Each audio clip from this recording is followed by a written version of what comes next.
tulifanya siku ya Pentekoste. Yaani watu walikuja na mali zao wakaja kumtolea Bwana siku hiyo. Watu wakala, watu wakashiba, watu wakafurahia. Kwetu sisi tulifurahia kwa sababu tulipata kujazwa na Roho Mtakatifu. Haleluya. Amen, amen. Bwana Yesu asifiwe. Amen. Siku ya Pentekoste ambao kwetu sisi tulijazwa na Roho Mtakatifu. Wakati wanafunzi walipokuwa Yerusalemu, walisubiri baada ya siku 40. Siku 10 walikuwa katika chumba. Roho Mtakatifu akasinzia. Baada ya kumaliza siku 10, watu walikuwa wakiungama, watu walikuwa na nia moja, watu walikuwa wakitubu, watu walikuwa wakiomboleza, walikuwa wakiimba. Baada ya siku 50 kuenea, Roho Mtakatifu akaja. Biblia inasema ya kwamba wote wakajazwa Roho Mtakatifu. Bwana Yesu asifiwe. Amen. Wakaanza kusema kwa lugha mbalimbali. Lakini hatutasema habari za lugha. Tunasema habari za Roho. Amen. Amen. Amen. Amen. Napenda kukuambia habari za Roho, kwa sababu Roho katika ulimwengu tulio nao, katika makanisa tunayo. Mambo haya yanauleta utata sana katika makanisa, na yanafanya watu waabudu miungu pasipo kumwabudu Mungu wa mbinguni, kwa sababu wanafarakana na Biblia. Leo napenda nikwambie aina za Roho. Haleluya. Amen, amen. Ndugu zangu, napenda nikwambie aina za Roho. Na katika aina za Roho, kuna aina 3 tu za Roho. Kuna aina 3 za Roho. Na hizo aina 3 za Roho hizo ndio nimependa nikwambie.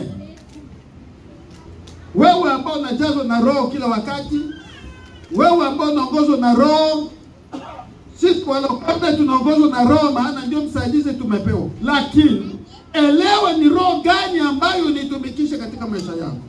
Haleluya. Haleluya. Amen. Elewa ni roho gani ambayo unatumikisha katika maisha yako. Kuna aina 3 za Roho. Ya kwanza, kuna roho wa shetani. Yupo kabisa, anajaa makanisani na anafanya kazi katika makanisa. Ya pili, kuna roho wa mwanadamu. Kuna roho wa mwanadamu. Na ya tatu, kuna roho wa Mungu. Bwana Yesu asifiwe. Bwana Yesu asifiwe. Nasema kuna aina 3 za roho. Kuna roho wa shetani, kuna roho wa mwanadamu, na kuna roho wa Mungu. Na hizo roho zote zinafanya kazi katika makanisa.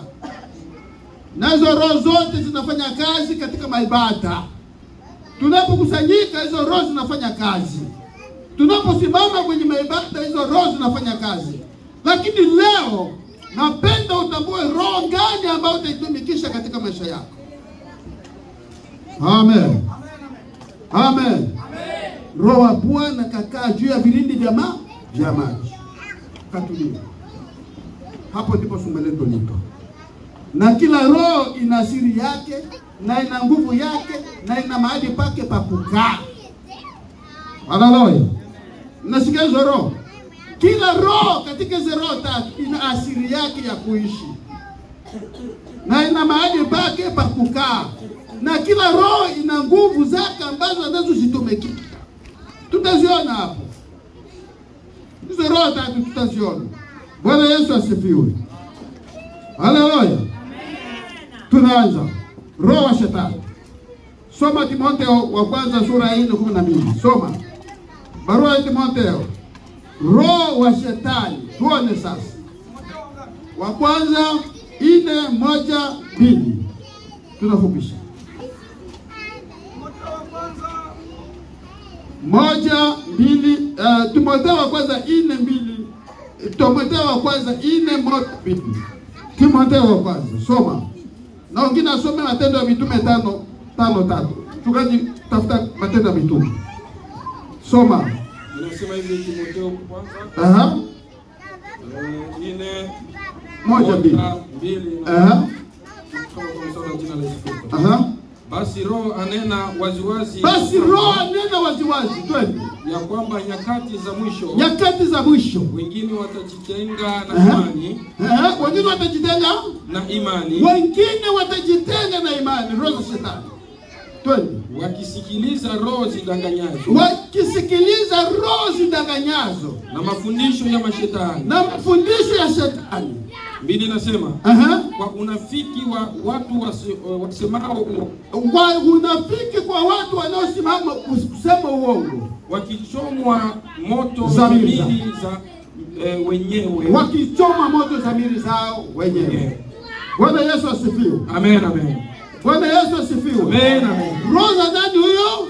Shetani.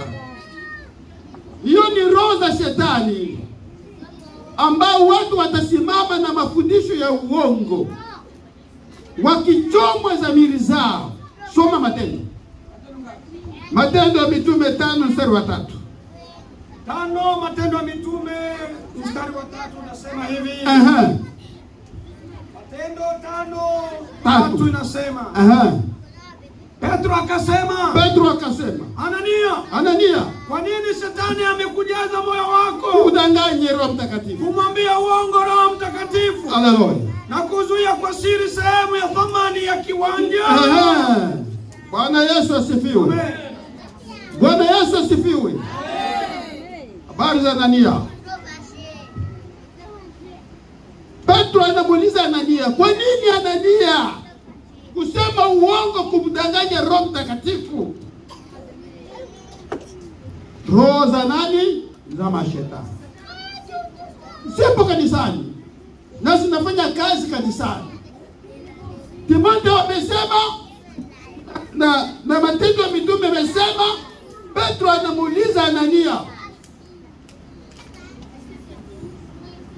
mpaka likafikia Anania akafa. Maana kuna kitu ambacho Anania alifanya agizo na Mungu, lakini Anania alijiweka kuwa mtakatifu mbele za Mungu. Kumbe amedanganya Roho Mtakatifu. Na hizo roho za mashetani zinajaa makanisani. Bwana Yesu aturumie. Bwana Yesu aturumie. Hizo roho za shetani zinajaa makanisani na zinadanganya watu wengi, na zinatabiri makanisani, na zinafanya miujiza makanisani. Kumbe ni watu wa nani? Wa shetani. Kwa sababu asili ya hiyo roho, asili ya hiyo roho hiyo ya shetani inatambatamba katika ulimwengu. Haleluya.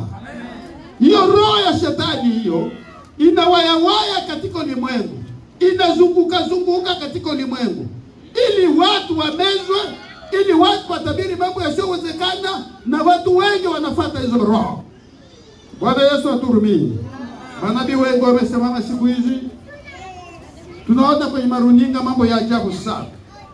Tunaona wainjilisti wanasimama kwenye mibani, lakini wanachofanya tu ni kutumikisha pesa katika maibada. Simama nitakupa 2,000,000. Simama nitakuwa gari.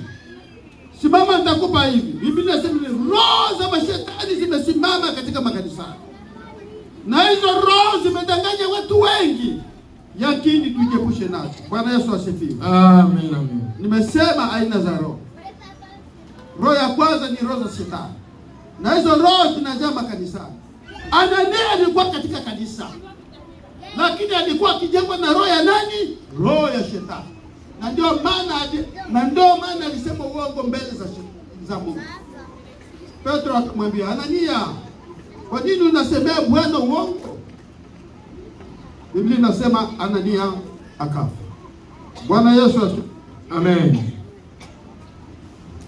Na hiyo roho asili yake inafanya kazi kwa wanadamu. Hiyo roho ya shetani hiyo inafanya kazi kwa wanadamu. Unakuta hata kwenye vyumba vya maombi wanakwenda kubadili vyumba vya maombi kwa vyumba vya kuaguza. Watu wanaanza kuaguza katika chumba cha maombi. Tukiombea wapasa $10,000. Tukiombea wenye shida $20. Tukiombea watu wa aina fulani, watu wenye kutafuta kazi $30. Yaani unakuta mwombaji anapanga mlolongo, anakwenda kupanga mlolongo wa maombi. Roho za mashetani zinatumika kazi katika kanisa. Kwa hiyo ninapenda nikwambia katika mchana wa leo, chepushe na roho hiyo. Bwana Yesu asifiwe. Bwana Yesu asifiwe. Asili ya hiyo roho ni duniani na inatumika na watu wa dunia. Soma Petro wa kwanza 5 mstari wa 8. Petro wa kwanza ngapi? 5 mstari wa 8. Petro wa kwanza 5 mstari wa 8 anasema katika maandiko matakatifu. Petro wa kwanza 5 mstari wa 8 katika maandiko matakatifu anasema, mwe na kiasi na kukesha. Kwa kuwa mstaki wenu Ibilisi kama simba angurumaye uzunguka akitafuta mtu ammeze. Amen. Amen. Bwana Yesu asifiwe. Amen. Watoto kaeni kimya. Muwe na kiasi na kukesha. Kwa sababu mstaki wenu huyu Ibilisi anazunguka ili apate mtu afanye nini? Amen. Haleluya. Haleluya. Muwe na kiasi na kukesha. Kwa sababu mstaki wenu huyu Ibilisi anazunguka ili apate mtu afanye nini? Ameze. Ndio roho za shetani ambayo inakuletea vitu vingi. Hizo roho zinasema kwamba kwa wake wengi sio kosa. Ni kawaida tu mtu anaweza kaoa watu hadi 20. Roho za mashetani. Mafundisho ya mashetani. Hizo roho zinawaambia watu hata kuzini na mwanamke sio kosa, kwa sababu tumepatana na nimelipa hela zangu, amekubali. Roho za mashetani. Bwana Yesu asifiwe. Hiyo roho zinaambia mtu hata kuvaa nguo fupi ni vizuri tu. Roho za mashetani. Mukeshe, kwa sababu huyu Ibilisi anazunguka ili atafute watu afanye nini? Amen. Hizo roho za mashetani zipo makanisani. Na watu wengi tu katika siku hizi wanafanya kazi na roho za mashetani. Hata makanisani huko, kanisa la Mungu, roho za mashetani zinatenda kazi. Napenda nikwambie mtumishi wa Mungu, mwenda mbinguni, angaisho katika roho hizo. Unapoona mambo yale yametukia, unapoona mambo yale pachuni pako, sema kwamba yale ambayo mtumishi alisema ya kwamba kuna roho za mashetani ambazo zinafanya kazi katika ulimwengu huu. Shetani anatembea ili apate watu awameze. Bwana Yesu asifiwe. Bwana Yesu kanisa. Amen. Bwana Yesu kanisa. Amen. Watu wanasema kwamba tuko Ulaya, lazima tufanye kile tunachopenda. Roho wa mashetani anaingia katika kanisa. Watu hawana aibu. Watu tena aibu imetoka. Watu aibu zimetoka. Watu wametumikisha roho za mashetani katika makanisa. Watu wameleta masheria yasiyowezekana kinyume na mapenzi ya Mungu. Roho ya mashetani inataka kazi, kinatembea katika wanadamu na inafanya kazi katika wanadamu. Hebu elewa roho hiyo. Ukiona mbele zako kimbia. Ukiona roho hii imekuja mbele zako, maana sema kwamba hii ni roho ya mashetani. Bwana Yesu asifiwe. Haleluya. Haleluya. Amen. Roho ya pili. Amen. Roho ya pili inasema kwamba roho ya mwanadamu. Roho ya mwanadamu. Haleluya. Roho ya mwanadamu. Ezekieli 12 mstari wa kwanza. Nifuate vizuri. Nifuate vizuri kabisa. Mstari wa kwanza. Soma hapo maandiko. Ezekieli 12 mstari wa kwanza. Mstari wa kwanza katika Ezekieli. Roho ya mwanadamu. Maandiko matakatifu inasema hivi. Neno la Bwana likanijia tena. Likamjia Ezekieli. Kusema amen. Shuka. Nishuke? 2 nasema, mwanadamu wewe unakaa kati ya nyumba iliyoasi, watu ambao wana macho ya kuona ila hawaoni,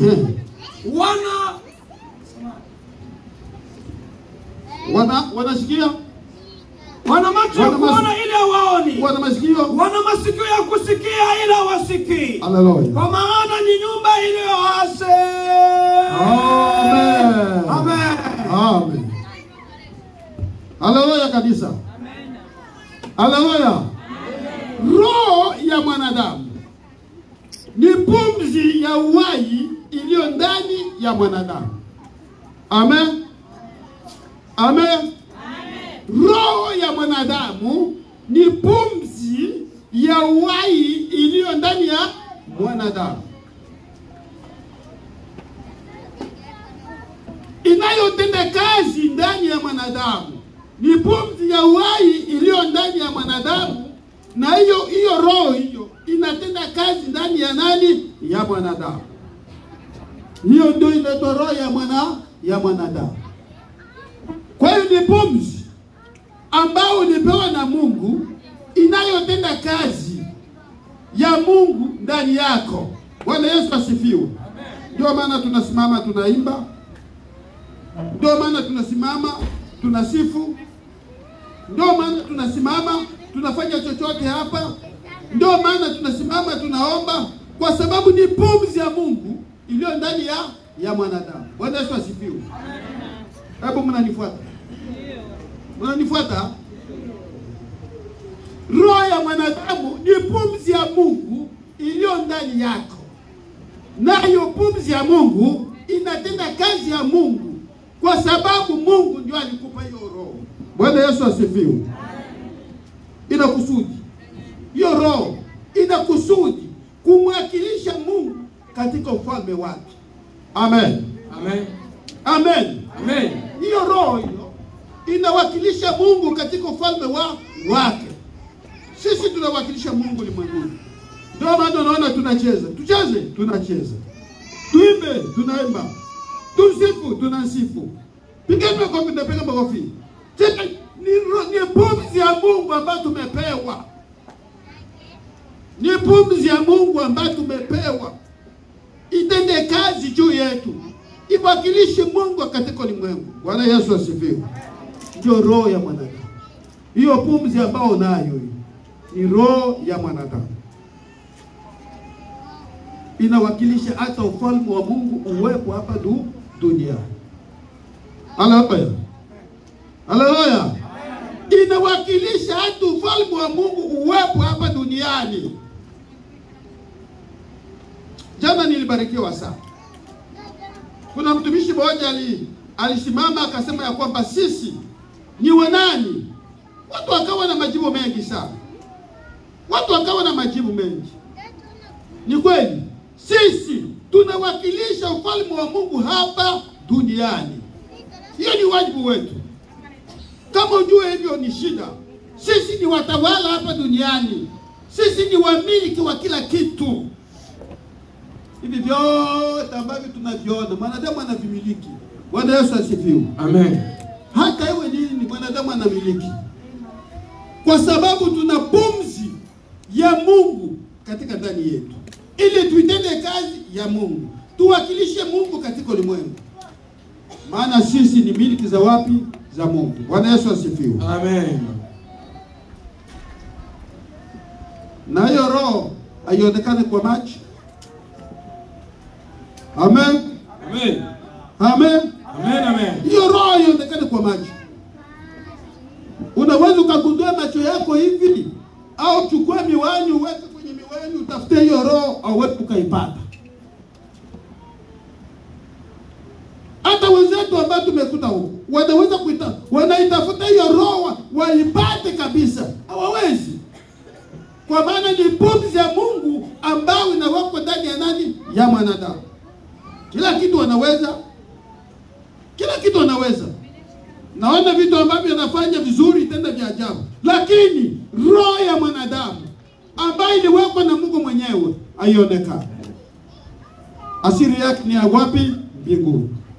Inatenda kazi kwa nani? Kwa mwanadamu. Bwana Yesu asifiwe. Amen. Bwana Yesu asifiwe. Amen. Imewekwa na Mungu mwenyewe. Na kila mwanadamu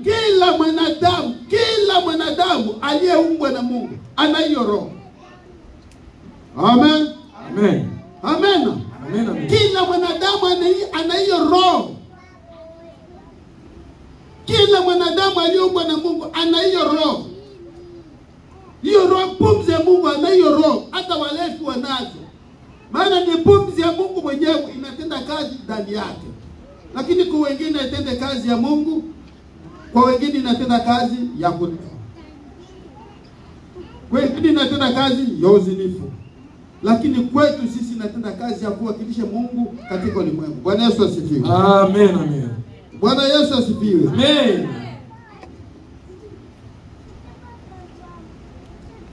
Soma Mwanzo 1:6. 26 tuone hapa.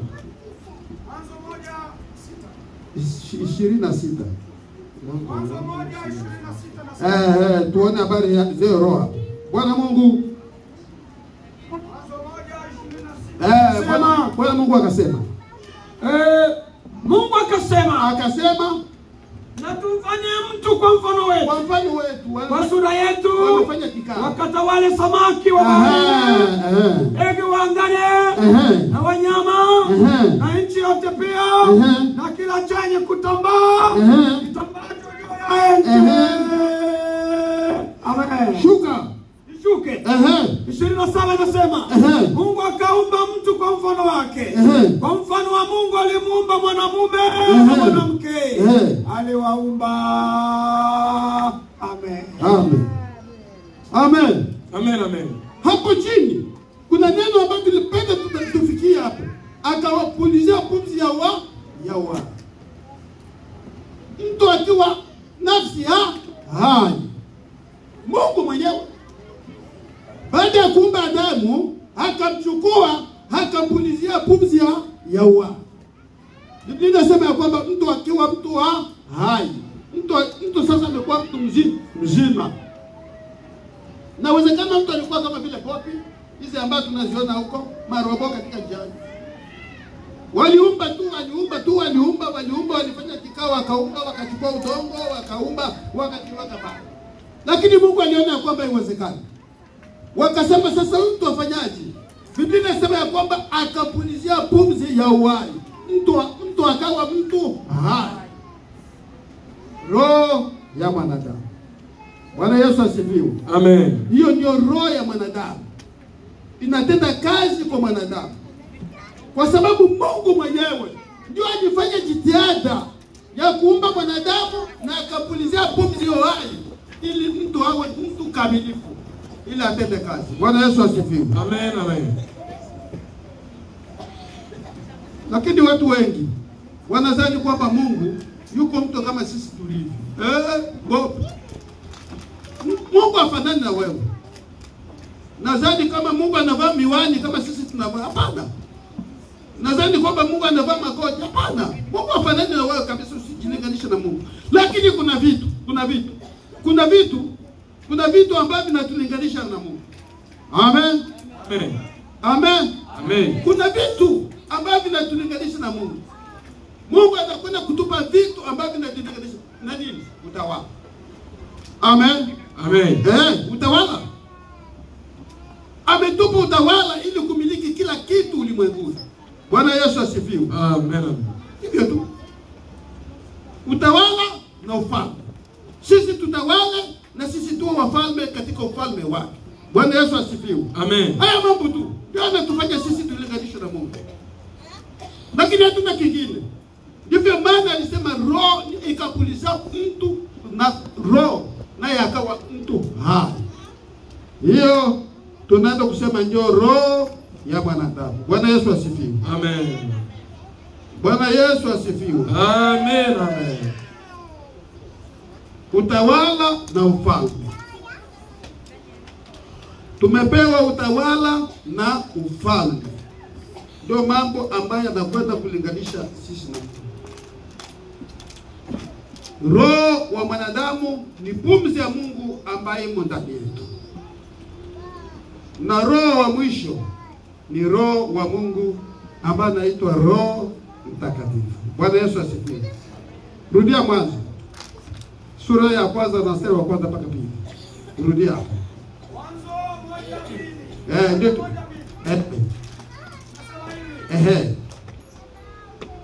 Hapo mwanzo. Tunasoma hivi katika jina la Yesu. Rudia hapo. Shikilia hapo. Tumesema habari za roho ngapi? 2. Tuningia katika habari za roho ya 3. Twende Mwanzo. Hapo mwanzo Mungu aliziumba mbingu na nchi. Nayo nchi ilikuwa ukiwa. Tena utupu. Na giza lilikuwa juu ya uso wa vilindi vya maji. Roho ya Mungu ikatulia juu ya uso wa maji. Amen. Roho wa Mungu akatulia juu ya vilindi vya nani? Vya maji. Na roho wa 3 ni roho wa Mungu. Huyo ndiye anaitwa Roho Mtakatifu. Bwana Yesu asifiwe. Amen. Bwana Yesu asifiwe. Katika Agano la Kale, huyu roho alikuwa akiitwa Roho wa Mungu. Alikuwa akiitwa Roho wa Bwana. Amen. Hii Roho Mtakatifu bado haijakumbukana hii. Roho Mtakatifu ilitokea wakati wa Agano Jipya. Haleluya. Lakini zamani alikuwa akiitwa Roho wa Mungu, Roho wa Bwana, ndio majina yake. Na huyo Roho wa Mungu huyu ndio alitulia juu ya vilindi vya maji. Haleluya. Alikuwa akifichama, lakini baada ya Pentekoste akajionyesha sasa kwa watu. Bwana Yesu asifiwe. Akajionyesha kwa watu sasa, akajikamilisha. Yule ambaye alikuwa fichama juu ya vilindi vya maji wakati wa Pentekoste sasa akajionyesha. Akasema sasa mimi ndiye yule ambaye alikuwa akifichama juu ya vilindi vya maji. Nimekuja kwenu. Haleluya. Watu wote wakajazwa Roho Mtakatifu. Wanafunzi 120 wakajazwa Roho Mtakatifu. Watu wakaanza kusema kwa lugha nyingine. Biblia inasema wakasema kama Roho alivyowajalia kufanya nini? Utamka. Watu kutoka Elami, Mesopotamia, Phrygia, Kaphadia wakaanza kusema kwa lugha mbalimbali. Hatuna habari za lugha, hatuna habari za Roho. Kwa hiyo watu wakasimama. Wakatoka, Biblia inasema wakatoka wakajielekeza hekaluni. Yerusalemu, watu wakashangaa. Hao wamelewa nini? Wamelewa vinyo. Biblia inasema kwamba Petro akasimama akasema si kwamba navyozani. Hao hawakulewa vinyo, lakini wamejazwa Roho Mtakatifu. Bwana Yesu asifiwe. Wamejazwa Roho wa Bwana ambaye anaitwa Roho Mtakatifu. Wamejazwa Roho wa nani? Wa Mungu ambaye alikuwa tangu zamani, ambaye aliumba mbingu, na tena ndiyo Roho ambayo tumejazwa nayo. Bwana Yesu asifiwe. Roho Mtakatifu. Makao yake ya Roho Mtakatifu ni wapi? Makao ya Roho Mtakatifu ni wapi? Bwana Yesu asifiwe. Unajua makao ya Roho Mtakatifu? Makao ya Roho Mtakatifu ni duniani, mahali hapa tulipo. Kwani ni agizo mojawapo kwamba Yesu alisema, mimi naenda kuandalia mahali, lakini sitawacheni, nitawatumia Roho msaidizi. Amen. Hapa kuna somo lingine kubwa sana. Roho msaidizi. Wasomi wengi hapo wanaleta shida. Walizani ya kwamba hiyo Roho msaidizi tena Yesu ataenda mbinguni, wataleta roho mwingine msaidizi tofauti na yeye. Haya yalikuwa maneno ya fungu. Roho msaidizi ni yeye tu mwenyewe. Haleluya.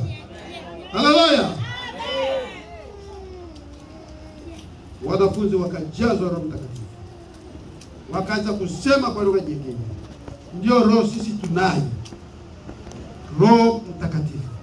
Tusifiwe. Mahali asili ya huyo bwana huyu ni duniani. Hapa tu tulipo. Hapa tu. Anatumika kazi hapa na watu wa Mungu. Anatufanyia kazi, anatuongoza, anatutawala, anatulinda katika shida, katika matatizo. Hatutaweza na hatuweze kuweza bila Roho Mtakatifu kuwa kiongoza katika maisha yetu. Ukimwalika Roho Mtakatifu kuwa kiongoza katika maisha yako, kila kitu kitawezekana. Bwana Yesu asifiwe. Bwana Yesu asifiwe. Lakini ukileta elimu yako itafeli.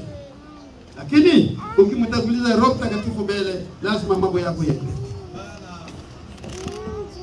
Swali anakaa kwa nani? Kwa watu. Anakaa kwetu Roho Mtakatifu. Amen. Amen. Anakaa kwetu sisi. Yupo ndani yetu. Anakaa kwetu, maana aliagizwa kwetu na akashuka na tuko naye. Na kama tunafanya mikutano ya Pentecoste, tunakwenda kumchemusha katika maisha ya kiroho. Amen. Tunakwenda kumchemusha Roho Mtakatifu asimame, aanze kufanya kazi katika maisha yetu, kwa sababu tumepewa tayari na anafanya kazi ndani yetu. Huyo Roho Mtakatifu ambao tunapewa ana nguvu za kuvuta kila kitu. Amen. Hana nguvu za kuvuta kila kitu katika maisha yetu. Ndugu zangu mpendo, ukisimama kabisa na Roho Mtakatifu, yule ambaye aliumba nchi na mbingu akiwa ndani yako, hakuna shida wala hakuna tatizo. Maana ana nguvu ya kuvuta kila kitu. Ana nguvu ya kuzima mishale ya shetani. Ana nguvu ya kuzima chochote kinaingia katika maisha yako. Maana yeye hapungukiwe na kitu. Amesimama, ni Alfa na Omega, ni mwanzo na mwisho. Ana pingamizi. Ana pingamizi kabisa. Yeye ni yule tangu leo hata milele na milele. Bwana Yesu asifiwe. Kwa hiyo Roho Mtakatifu ni arabuni ambayo tumepewa na Mungu. Ni zawadi ambayo tumepewa ili tusimame katika safari tunayo, ili tukumae katika safari tunayo, ili tuimarike katika safari tunayo. Omba Roho Mtakatifu afanye kazi katika maisha yako. Omba Roho Mtakatifu akuongoze katika familia yako. Omba Roho Mtakatifu akufungulie chochote kinachofungua katika maisha yako. Ninaamini Bwana atatubariki katika siku ya leo. Amen. Amen. Amen.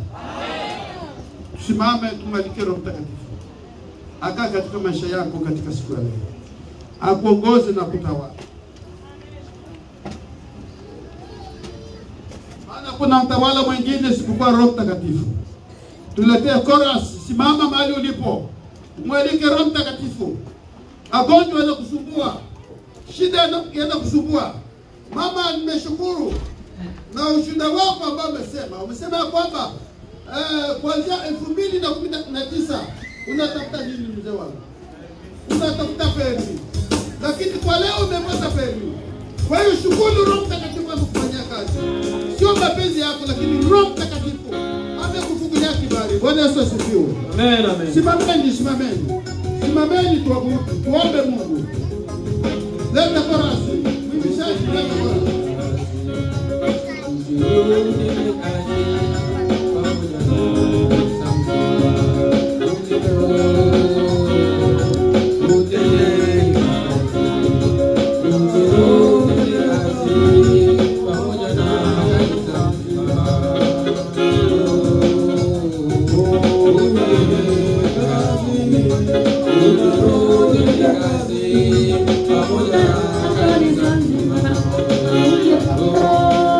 Kila mtu akajiombea ili alike Roho Mtakatifu ndani ya maisha.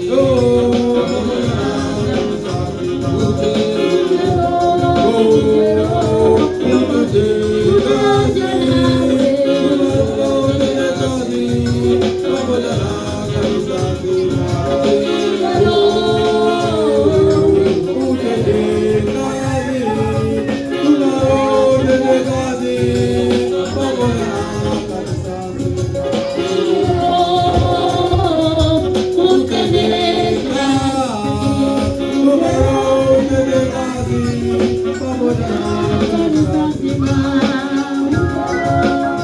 kwa hiyo twende na maombi. Kila mtu ajiombee kwa yale Mungu anayokuongoza. Alika Roho ndani ya maisha yako. Alika Roho ndani ya familia zako. Alika ya ndoa yako. Kwa hiyo twende na maombi.